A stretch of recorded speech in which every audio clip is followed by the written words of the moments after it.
Hi, my YouTube family. Good night. Today is Monday, June 12th, and I wanted to come on here really quick to talk about some things that I think we need to talk about. I didn't get the chance to vlog at all this weekend. I hope you all had a great weekend.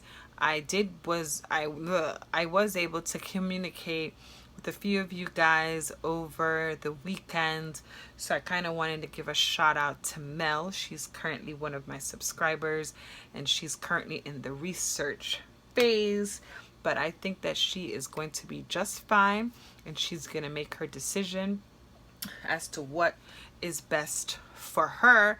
And I will be here for Mel just as much as I'm here for each and every single one of you all on your surgery journey. So I kind of wanted to talk about a few things that occurred over the weekend, as well as a few things that I was able to pick up over the weekend that may be beneficial for you guys to know about them. My pre and my post-op dolls. Okay, dolls and Kens and whatever you guys are. Okay, so I wanted to mention, normally I don't really touch on these subjects at all, but it ties into a few videos that I've done before, and I kind of wanted to reiterate how important following your doctor's post-op instructions really is. There was a young lady, as in many young ladies recently, that have been passing away as a result of their decision to have plastic surgery. And I kind of want to be very clear that these incidents that are occurring, whether it's occurring in overseas as well as here, it can happen anywhere. It can happen here, and it can happen wherever you've chosen to have surgery. In any event, I feel it's very important for you to ensure that if you do have pre-existing health conditions, you do get your clearance from your doctor as well as your surgeon before proceeding to have surgery done. And in the event your doctor have requested for you to remain in the country 12, 10, 7, 30 days, you go ahead and you follow suit with your doctor's orders. Your doctor also sends you home with instructions, very strict instructions that you need to follow. Please go ahead and try your best to follow your doctor's instructions to the T, because it can be a matter of life or death. It is also very important that once you get home from having plastic surgery, that you try to take care of yourself. You try not to move around a lot. You try not to fly up and down, because this can potentially put your life very well at risk. Okay? So make sure you take care of you. Make sure you know what's going on with your body. Make sure you communicate it with your surgeon as well as your physician. Okay? So I kind of wanted to address that, because I know that you guys have heard about some recent incidents, especially that happened over the weekend to a young lady, and I'm not going to touch on it. I suggest that you guys go ahead and do your research if you have not heard about it, but I was getting some inquiries on it over the weekend. Okay, so make sure you take care of you. So let's see what I purchased over the weekend. Well, Target is having a really cool sale on tanks, on rib tanks, which is super nice and soft. These are like my favorite that I like to get, especially when you have to wear them under your faja. I am kind of getting out of that stage, but at the same time, I kind of wanted to share it with my post-op, pre-op and post-op ladies, that they have it for 3 for $20, which I think is a super good deal, and I kind of got them in different colors and whatever. Okay, so I kind of want to share it. If you guys are looking for these, Target have them and they feel great. The brand is Morona. Okay, and I found it so cool that they were made in Haiti. Go ahead, Haiti. Okay, so I also purchased the cocoa butter that I told you guys about. This works very well with my skin and my scars. So I started using it immediately on my scars, if you guys could see how much I've used already. So I've been using this weekend, as well as my scar silicone scar strips.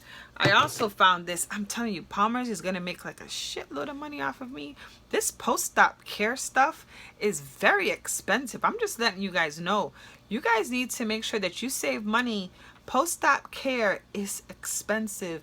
You're gonna have to buy different oils, different creams, different fajas, different boards and foams, and girl, it's endless. Okay, so this I found over the weekend, and apparently it's new from Palmer's. Palmer's wants me to spend like a lot of money, but okay. So this is their new scar serum. It's super thick. I don't know if you guys could see it, but see, it's super thick, and I bought it, so I'm gonna use it. Listen, anything to make my scar lighter, I probably will be purchasing it. And I'm gonna go ahead and use this, and I'll let you guys know how it works. But I know that this works very well for me and my skin, but I'll definitely keep you guys posted. I did receive a video a few minutes ago, well, a question to my video when I was using Ali, pretty much to show you guys how to sleep in the Boppy pillow. A young lady wanted to know, pretty much, she didn't understand how the Boppy pillow would elevate you enough that your butt don't hit wherever you're sitting. I guess she didn't, I don't know if she know anything about the Boppy pillow, but I kind of wanted to address her concern. Okay, so this is the Boppy pillow, and for the record, the Boppy pillow has weight to it, and it has width. It has weight and it has width to it.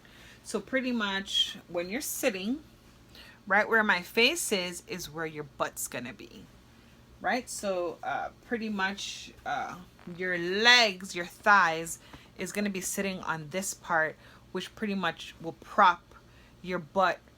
Your butt will kind of just be gently sitting in the hole of the Boppy, because this is strong enough and it's hard enough to elevate your butt from directly hitting the surface of your chair or the bed or the sofa. So it kind of elevates you enough. It is gonna touch at some point, but it's not going to directly be sitting, you know, directly on a particular surface, because it is heavy enough, it is durable enough to hold your weight from directly from your butt. And the way how you kind of sit it, you sit it down like so on a chair, and it will ultimately keep you elevated enough, as well as your faja, from directly hitting the surface of where you're sitting. So yes, it is durable enough to elevate you enough from making your butt go flat, is what I'm saying. Okay, so I hope this little reminder or tutorial on how the Boppy works will help you in your concern. Okay, what else do we need to talk about today? I think that's probably it. I wanted to tell, I was on SxBuddies page earlier. I don't know if I mentioned that or not, whatever, but if I did, forgive me. But I kind of wanted to tell you guys, whoever is going home tomorrow, good luck on your trip. Make sure you wear your compression garment. Make sure you get your last blood thinner the morning before you travel. And make sure you put your faja hooks on the first hook, because if you are traveling for a lengthy period of time, your body will perhaps swell. You don't want to be on the third hook because you won't have any space. Make sure you travel with no foams, no compression at all in your faja. And make sure you remember to take your pain meds in your bag as opposed to packing it in your suitcase. And do not forget wheelchair service. It's very, very important. And remember to bring, if you had a BBL, remember to bring your Boppy pillow. Okay, that is all I wanted to remind you guys. I hope you guys enjoy the rest of your Monday. I think the next time I'm going to come back and talk to you guys is going to be on my favorite day, which is Thursdays. Okay, so have a good night. Take care of you, and we'll talk later. Okay, bye guys.